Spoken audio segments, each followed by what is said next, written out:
Chapter 4: Energy and Power.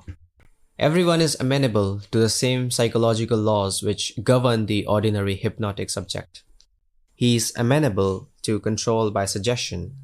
In hypnosis, the objective senses are partly or totally suspended. However, no matter how profoundly the objective senses are locked in hypnosis, the subjective faculties are alert, and the subject recognizes everything that goes on around him. The activity and power of the subjective mind are proportionate to the sleep of the objective mind. Suggestions which appear powerless when presented directly to the objective consciousness are highly efficacious when the subject is in a hypnotic state. The hypnotic state is simply being unaware objectively. In hypnotism, the conscious mind is put to sleep and the subconscious powers are exposed as to be directly reached by suggestion.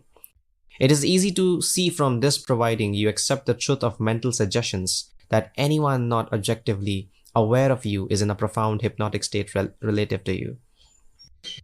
Therefore, curse not the king, no, not in thy thought, and curse not the rich in the bedchamber. For a bird of the air shall carry the voice, and that which hath wings shall tell the matter.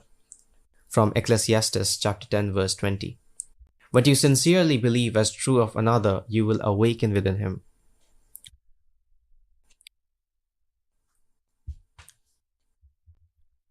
No one need to be entranced in the ordinary manner to be helped. If the subject is consciously unaware of the suggestion, and if the suggestion is given with conviction and confidently accepted by the operator as true, then you have the ideal setting for a successful prayer. Represent the subject to yourself mentally as though he had already done that which you desire him to do. Mentally speak to him and congratulate him on having done what you want him to do. Mentally see him in the state you want him to obtain. Within the circle of its action, every word subjectively spoken awakens subjectively what it affirms. Incredulity on the part of the subject is no hindrance when you are in control of your reverie.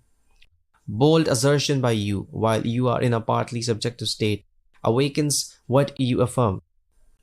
Self-confidence on your part and the thorough belief in the truth of your mental assertion are all that is needed to produce results.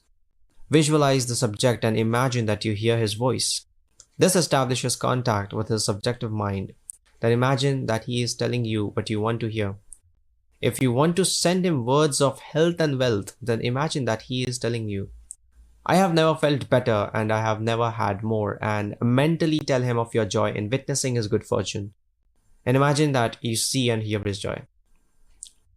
A mental conversation with the subjective image of another must be in a manner which does not express the slightest doubt as to the truth of what you hear and say. If you have the least idea that you do not believe what you have imagined you have heard and seen, the subject will not comply, for your subjective mind will transmit only your fixed ideas. Only fixed ideas can awaken their vibratory correlates in those toward whom they are directed. In the controlled reverie, ideas must be suggested with the utmost care. If you do not control your imagination in the reverie, your imagination will control you. Whatever you suggest with confidence is a law to the subjective mind. It is under obligation to objectify that which you mentally affirm. Not only does the subject execute the state affirmed, but he does it as though the decision had come of itself, or the idea had originated by him. Control of the subconscious is a dominion over all. Each state obeys a one mind's control. Control of the subconscious is accomplished through control of your beliefs, which in turn is the all-potent factor in the visible states. Imagination and faith are the secrets of creation.